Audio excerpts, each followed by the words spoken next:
Hi, everybody. Today we have a real special treat. I've been so looking forward to this interview. We have Elaine Lou, who is going to tell us a little bit of how she built her business. And I already told her how impressed I was when I saw her on Selena Sue's Impacting Millions live conference. And I thought to myself, I need to have her. I need everybody to know about this woman. Hi, Elaine. It's so nice to meet you. Hi, everyone. I'm so excited to be here. Thank you. Thank you so much for doing this. And we have so much to talk about because I did my homework and we're going to geek out about a couple of different things. Are you ready for this? Yes, go for it. Let's do it. First of all, can you tell us a little bit of who you are and what you do? Yes. Hi, everyone. I am a business and career coach for women of all colors. And I'm the founder of the Call Your Dreams movement. What actually makes me unique is not because of my coaching business, it's because of my past experience. I was a former grassroots organizer who knocked on doors, did phone calls. And I also used to be a nonprofit fundraiser who had donors like Elon Musk, the era of LA Times. So the focus on my business is relationship building, which is how I've hit multi-six figures and about to hit 7 figures next year. And I've served over 200 plus clients, teaching them like this high organic touch framework. I don't use ads. I build relationships. And that's what I teach my clients to do too. And we are going to dive into that because I have talked to people who use Facebook ads is their bloodline. I've talked to people who, they know what their numbers are, right? They've perfected the art of using Facebook ads to know how much revenue they're going to get based on how much they put in. You don't do any of that. Nope. And I want to come and let's start there. Let's start there. First of all, I looked back into your history and starting in politics. And I know that this was one of those things that you grew up in California and you said, okay, I'm moving to Iowa to knock on doors and be a part of a political campaign. And first of all, I wanted to know, how did that come about? How did you go from California to Iowa to work in politics? Was politics something that you were interested in, or was this just a job? Yeah, well, I'm a first generation immigrant here in the States. Mm-hmm. So going after my dreams is really important. Making an impact and change was important. And to be transparent, when I graduated college, it was during the recession, 2009, 2010. So there was not much jobs. Usually it's the opposite. Someone from the Midwest moves to California. I honestly couldn't find any jobs. I got waitlisted, got a fellowship to work in Iowa as a grassroots organizer in politics. And basically what that is I had to do phone calls for 12 hours straight. And I'm not talking about iPhone smartphones. I'm talking about landlines. Do you guys remember what that was? So landlines, calling 400 people per day and knocked on 15 doors an hour. This is so weird as a millennial. I hated my job at first. Just hated it because I just did phone calls. But within 6 months, I organized 557 people to come and volunteer. Our goal was really simple: get people to vote, which is fascinating because right now it's an election year. And even though I didn't like my job, what I saw about it was I learned how to build relationships, to listen to people, how to follow up with them. People talk about this all the time. I talk about how getting a sale is like dating. And I hope all of you who have little kids around, I hope you have your headphones on, but are you going to ask for sex on the first date? Unless you found that person on Tinder, no, you're not going to ask for sex on the first date. The goal of the first date is to get a second date. So what I learned in grassroots organizing, the first goal is having that volunteer come in to do phone calls. And then if you're able to get them the second time, it's because they came for you. And I've been able to organize different campaigns throughout the States. And knock on doors. And I just learned the art of building relationships and listening, because whether it's a product or a service, the person who's buying is a human being. They're making a choice. And one thing that, again, like doing my homework in all the things that you were doing, first of all, because I'm a big politics junkie, like I just a lot of stuff. And I wonder if you were interested in politics at the time. Yes, I was. Of course. What was it about it that attracted you to that field? What attracted me was just that I'm going to do a little pitch in terms of voting. I'm not going to get like political on one side or the other. What I want to Everybody emphasize should vote, is like, for sure. Yeah, I'm a first generation immigrant. So my parents came from the Philippines. This country is made of immigrants, and people move here because they have a voice. That voice is through voting. And so there's a powerful force in there when you're voting for something, because my parents, the generations before them, didn't have that much of a voice in the country that they were in, like so many other first generation immigrants. So that's where my passion lies in.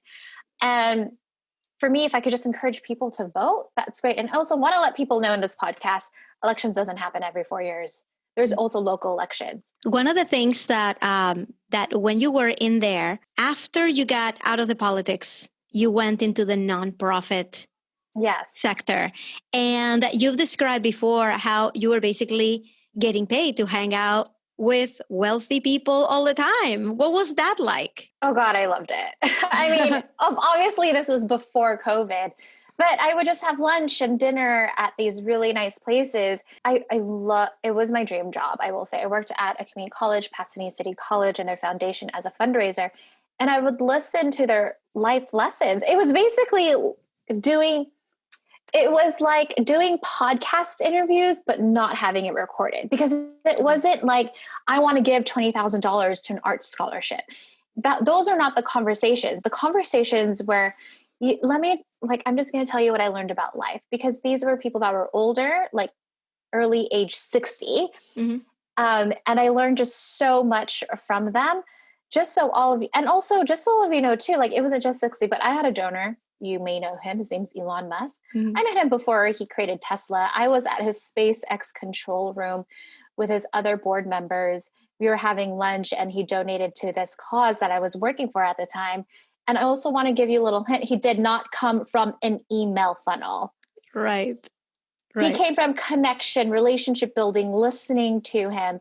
But I was around very wealthy people. And I'm not talking about they don't even need to post about how much money they make. And that's another thing I could just rant about, because I don't post how much money I make. I post about my clients' wins. Right. And they just share not necessarily their wealth, but how they want to live and their purpose and their mission. There was more depth to it. That's the type of wealth I want to see more of, like I wish in the coaching world. Can you think of one specific one that really stuck with you, that their advice still resonates in your head? Yeah. So I could share this. One of my donors is the heir of a very famous newspaper. If I said the newspaper, you would know it, but I'm going to keep it confidential. Okay. And unfortunately, her daughter passed away in her late 20s from cancer. And she did art, like she just painted all day. And one of the things she just shared, I'm so grateful I had her in my life. Like there was no, I'm so upset, I hate cancer. Like there was no negative thing. It was just the act of gratitude. And because I just listened to her story, we honored it. And she gave $100,000 for an art scholarship. There was no like, come give us a bonus. And if you act now, you will get a name in this building. Like there is no fast action bonus. It was just the act. It was being human. It was listening to their stories. And in turn, like I learned so much from them. At which point did you decide from the nonprofit world that it was time for you to branch out on your own? What happened? What precipitated that change? Yeah, so it's weird. I worked for both nonprofit and government. This is what I mean by that. I worked at a community college, so it's government funded. So if anyone has worked in government, your salary is based off of this damn spreadsheet with a line like L1, and then each year you get a little income increase. Yeah. So for me to move up in this industry, because I saw myself as being an executive director for a nonprofit, is I had to go get my master's. So I went to go get my master's, and obviously my immigrant Asian parents were so excited. Yay, my daughter's getting a master's. I'm going to brag about her to all of my friends. The day I graduated, I just didn't feel happy or well. I don't know. I couldn't even eat that day, and I love eating. And then I realized, I've been doing what other people have been telling me to do. This is not what I want to do. Like, I really want to start my own business. So yes, going to grad school was a very expensive route for me to realize I wanted to have a business, but it was also a really great experience for me to realize I didn't want it. So I have no regrets in terms of things that have happened. So with me graduating from master's, realizing I didn't want to move up in that industry made me realize I want to start my own business. So I actually before I became a business coach, I was a career coach, because I was able to transition from politics to nonprofit. I was able to ask for a raise from 60K to 72K to 98K. I increased my salary up to 38K within a year. Right. In addition to that, when I was a director, I actually started being a director at the age of 22, so really young, and manage people who are double my age. So I had to learn to be assertive. I had to teach people like, hey, I'm not just this young 20-year-old, take me seriously. So I learned how to create boundaries, showcase myself and my strengths to people who are older than me. So that's what I taught people during career coaching. And then the best and worst thing, I call it the worst thing, but best thing happened in my life. I lost my job. Oh. Right after I turned 30, right after my birthday. It was the worst thing, obviously. I'm like, oh my God, I lost my job. But it was the best thing because it made me focus full time into my business. My business grew so fast that people are like, how the hell did you grow your business so fast? So I transitioned more to business coaching. And I will say, yes, there's not one day I haven't had a coach. I believe in investing in ourselves. Mm-hmm. But really the foundation of everything I teach was because of my decade experience as a grassroots organizer, nonprofit fundraiser. It's really interesting. All I do is just voice memo, DM people, build relationships. I only have 3,000 followers on Instagram, but this is what I've learned in the nonprofit sector, because in our donors, we organize who we connect with. You always want to put your top priority donors. That's what I do in my own business. I'm just connecting with people who I know are big leads or big referrals for me. And then they convert, and they're so grateful that I know them beyond their first name. I know if they have a dog, a cat, if they're going to Hawaii this week. I know personal details about people that like, wow, she really cares. And I do. All my clients will tell you they care. I mean, for example, my clients, it's not my birthday. I got 2 bouquets of flowers just because for my clients. So I really want to talk about the relationship building part, but I'm not ready to move on yet because you just said something that is key that a lot of people, Elaine, are feeling right now with the pandemic. A ton of people have lost their jobs, right? So we have a lot of entrepreneurs out there. We have kind of 2 camps. One camp saying, well, I can't really sell anything right now because I want to be sensitive to those people who lost their job because they can't pay. And we have another camp who says, you guys, this is the best time, the best thing that could have happened to you so you can actually take off with your life. And I would love from somebody who's been there, who lost her job, who had already been thinking, I should probably start my own business, but it was the job loss that really made that happen. What would you say to someone who's in the position that you were, but now during the pandemic? Don't let your current circumstances dictate your future. If I had to think, oh shit, I lost my job. Oh shit, 20K in debt. What the fuck? Like, you are 30 years old. Get your shit together. Literally all 3 thoughts were in my head. I'm just being transparent. Mm-hmm. But what has led me to that is not going to help me to my next level. Yeah. To get to the next level, like for example, okay, I don't know when you're going to air this, but yesterday my Lakers team won. But the fucking Lakers team won because they also had a coach and a coaching staff. Right. Like, and also because I'm from LA, like Kobe didn't just become Kobe because it was Kobe. Right. He had Phil Jackson, similar to Michael Jordan. I don't know about you, but I want to be in that type of elite level when it comes to my business. And in order for me to do that, I have to invest in myself. Also, in terms of the question of like, oh, I'm scared to sell to other people, change the framework of saying selling is serving. And also, it's 2020, right? How many of you are mad that toilet papers companies are still selling toilet paper? I'm fucking happy Charmin is selling. That is my brand. But like, why would you be upset? And also, for the people, I mean, here's another mindset shift, like reframe. The people that you say, they're going to be mad at me that I'm selling, list those names for me. Can't think of them, right? And let's say you could think of like Uncle Bob or Jill and that bitch Karen, right? Right. Are they even your ideal client? No. So who gives a fuck? Like, okay, this is a great mindset trick that I've learned. Beyonce has haters. Right.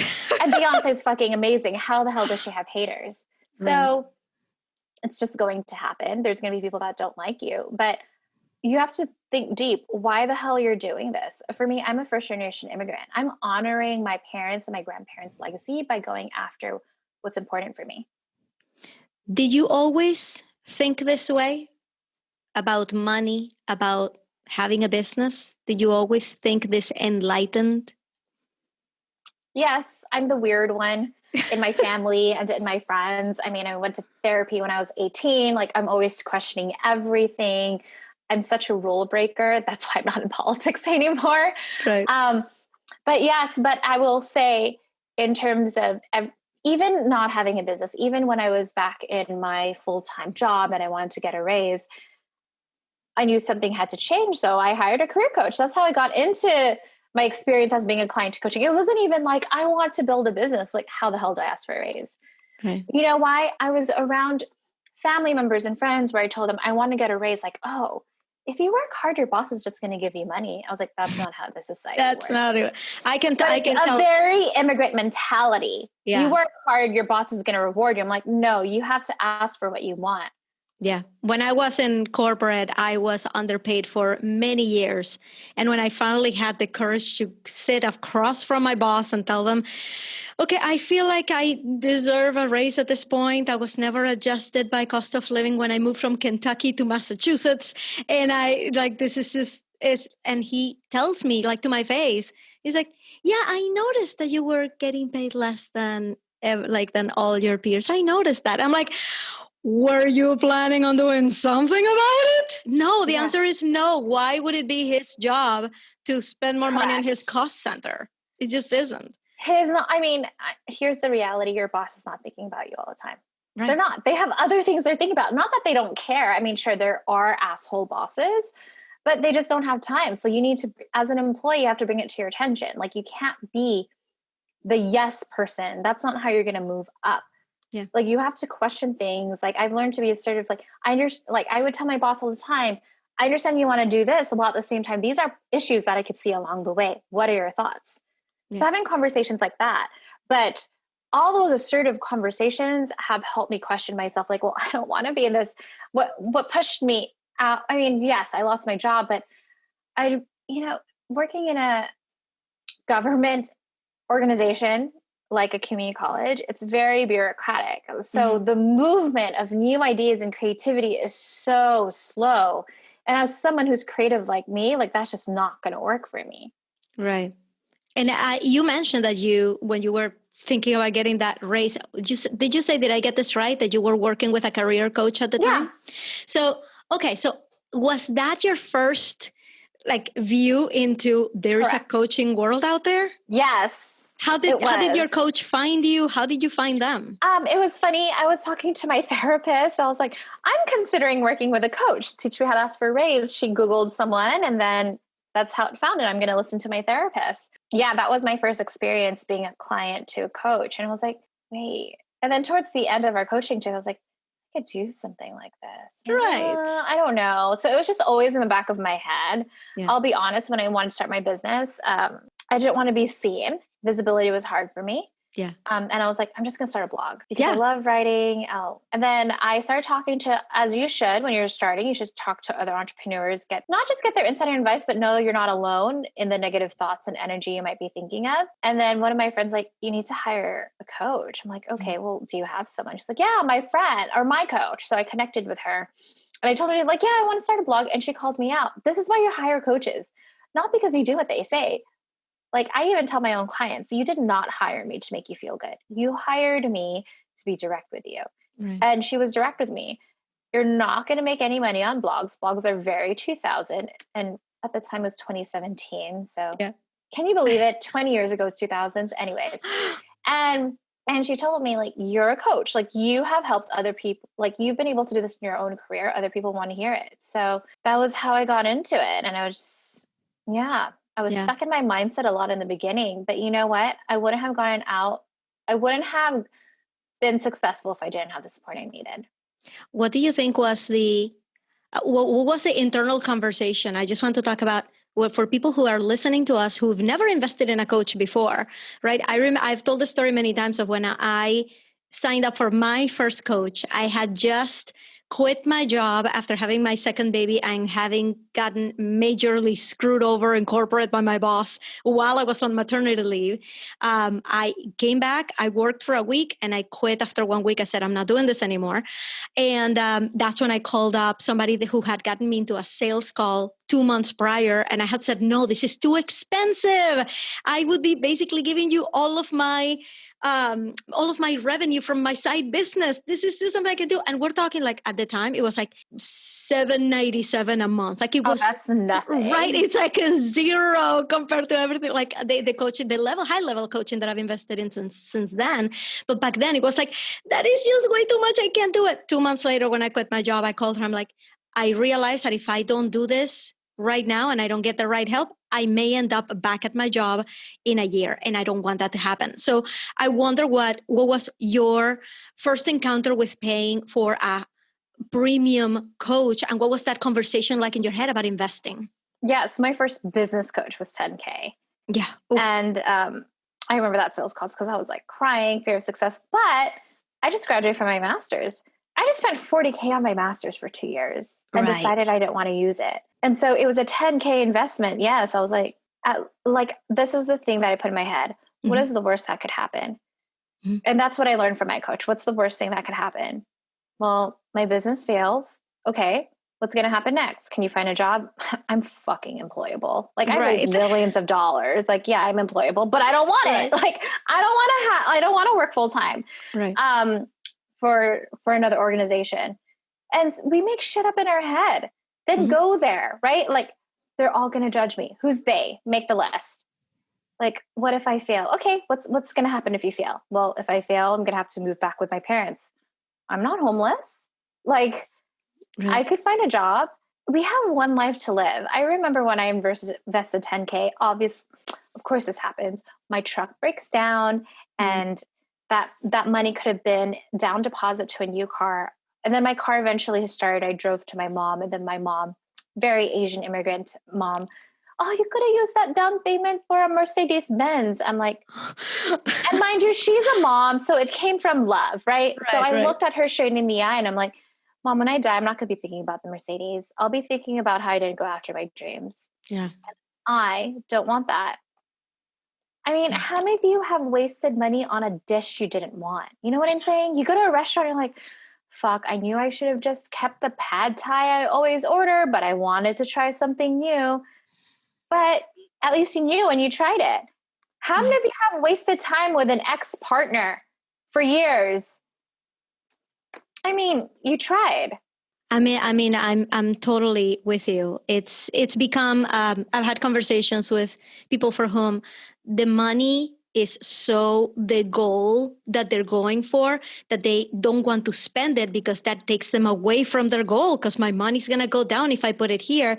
When the mentality for me, for sure, since I started, has shifted to the money is a tool to get me to a goal that is not the monetary goal, is the life, is the not wanting the regrets, is the doing exactly what I want to do, which is talking to you right now rather than being stuck in a cubicle somewhere. So for me, it has been stop thinking about the money as the goal and start thinking of it as a tool to get to your goal. How do you want to feel? How do you want to live? You know, two things with that, with money. Money comes from the word current. Current, like water, moves. And currency, right? Get it? Money, currency, current moves. When water stays still in a cup, how will it look 30 days from now? It's disgusting and stagnant. But if you go to a stream or a river, like water is flowing, right? Recessions happen because no one spends. Right. Money is supposed to move. It's kind of like having a partner, right? Do you want your partner with you 24/7? No. When my boyfriend goes out, I mean, I know it's COVID, but it's like my boyfriend goes out, I'm like, hey, enjoy your time. Kind of like when I pay for bills, like, okay, just paid for rent. All right, bye. I'll see you next month again on the 1st when I pay you. Right. Similar thing. And then second is, money, like I said, money is energy. I don't know. It just makes sense to me. How are you going to get to that next level? So if you're holding back, what does that show to the universe?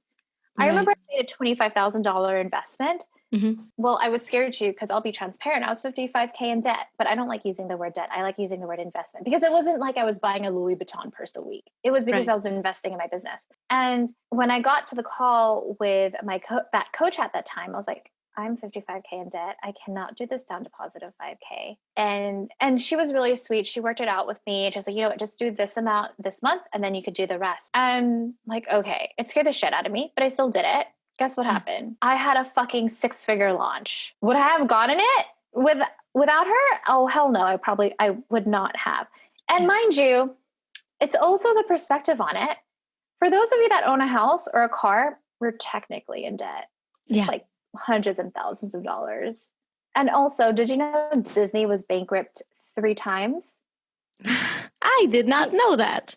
Yeah, there's a Forbes article if you want me to share it with you. There's a list of a lot of wealthy people, but Disney was bankrupt 3 times. And look at Disney now. Disney World, Disneyland, all their movies. The way that I've started to think about it when I make big investments like that is, what would I rather have like next month?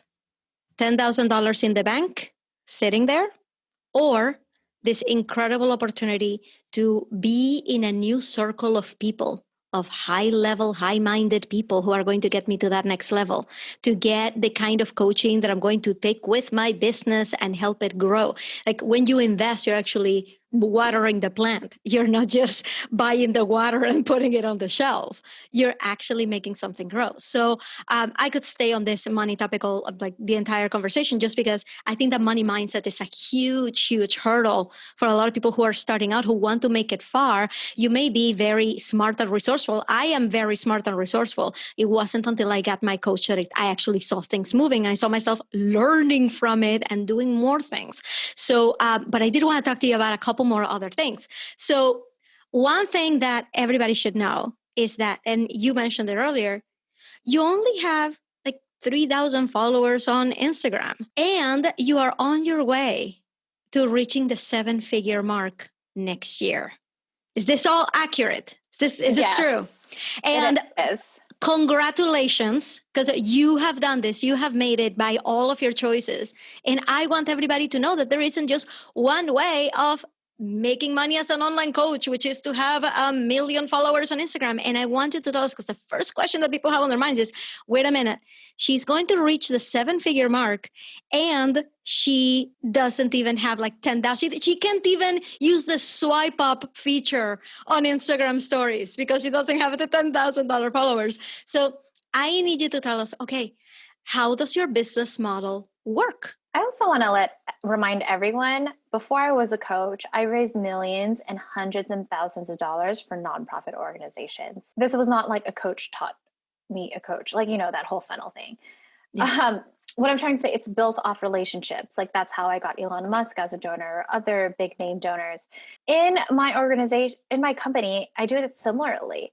So for example, I do free monthly events and I post it on Eventbrite. So this is my whole client journey. I call it the high organic touch journey. For me, it's going to be different for each person. Right. I also want to let people know, fuck looking at what I do or what other coaches do. You have to do what works best for you. You have to be in alignment to your energy, what works best.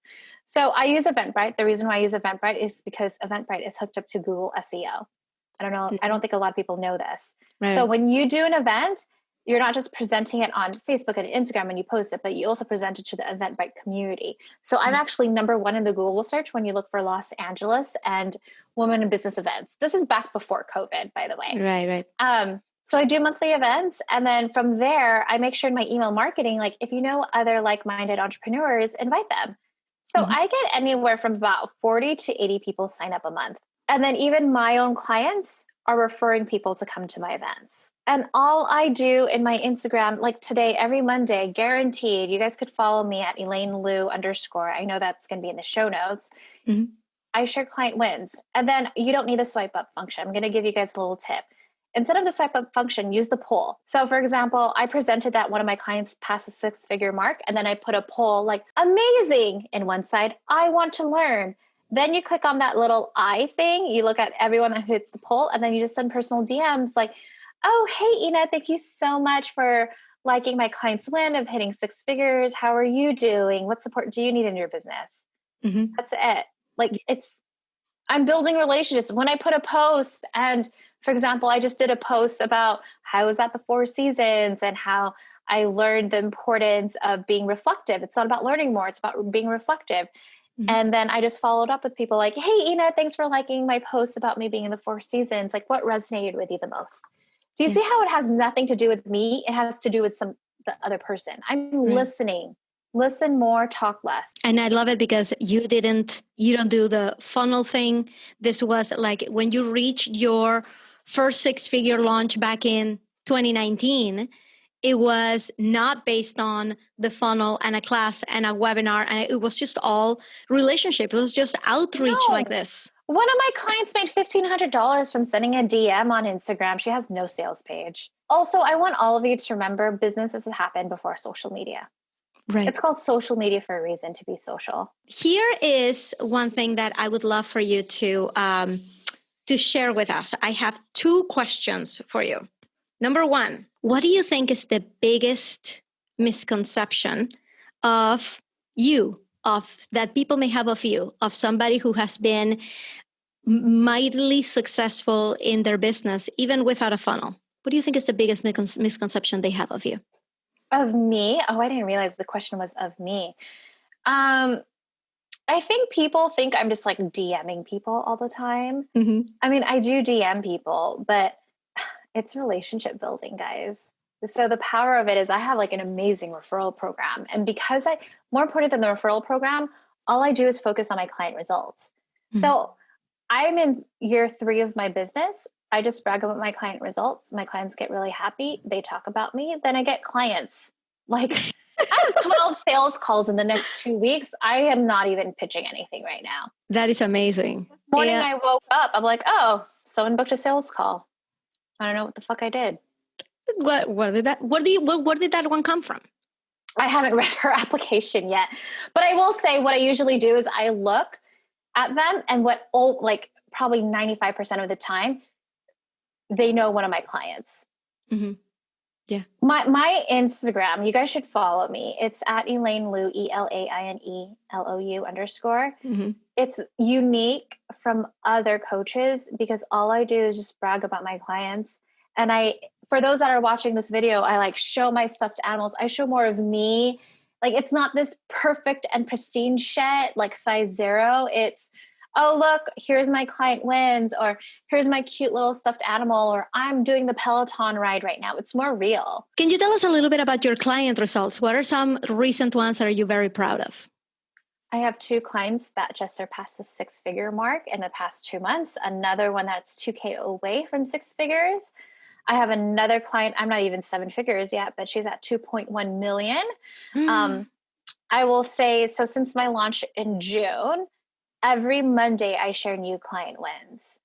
And I tell people, how many coaches do you know that share new client wins? You'll always see coaches share like 1 or 2 of the same client text messages. I share new client wins every Monday. Yeah. I don't even know what the question is. I forgot what the question is, but client wins, like client results. So there's that. And then another client result that has nothing to do with money. I have 2 clients who are pregnant. Oh, messaging is about legacy and building future generations. So they both, one is going to have a baby girl, another one a baby boy. So I'm like, oh, it's the mastermind quarantine babies. And they're able to go to doctor's appointments and rest and sleep when they're in pain and still run a business. Yeah. Well, I wish we had more time to talk, but you have to give us one more thing, which is I'm going to give you the power to get the whole world to do one thing in the next 24 hours, and they have to do it to improve their life, to improve their business, to be happier. What would that thing that you would tell the world to do, what would it be? Ask the question how you want to feel, right? So for me, how I want to feel is more fun. Like I want more fun, joy, and be playful. Then the second difficult question is, do you feel that right now? And if you don't feel what you want to feel, what are things you have to change? So I will be transparent. I had a very successful launch, sold out 13 people into my mastermind in June. And then I had what I call, postpartum launch depression. Like it was so hard for me to get back up to do the same work. I'm like, I can't do this again. Sure, I'm very grateful that I made all that money, but I'm not feeling fun and joyful. So what did I do to change it? I hired team. I hired my project manager, my community manager. I bought a bike, so I do Peloton riding. Nice. I make sure I don't work every other Friday. So there's at least one day out of the weekday I'm not working. I go to the park. I booked like the 4 seasons after I did a virtual retreat with my mastermind. And what's hilarious is because my feelings are more fun and play, I'm getting more sales. In fact, my mantra is the less I work, the more fun and play I have. Yeah, I love it. I love it. Thank you so much for sharing that with us and for sharing this time and all of your wisdom with us. So how can people find you? And I know that you have a little gift for everyone. Yeah. So everyone, it's really simple. So add me on Instagram. So that's ELAINELOU _ so the little line. And actually DM me Global Phenomenon. So I know that you listened to this podcast and I'm going to send you guys my 6 word towards scripts, but I actually want you to DM me. And here's why. Not only will you get a new follower for you, 1, 2, not only are you going to get the freebie, 3, I want you to experience how I'm going to build a relationship with you online. How I DM you, ask certain questions. This is what you can do in your own audience. I kind of like that. Can I do that? Yeah, go ahead and do it. I think I'm going to DM you right after this.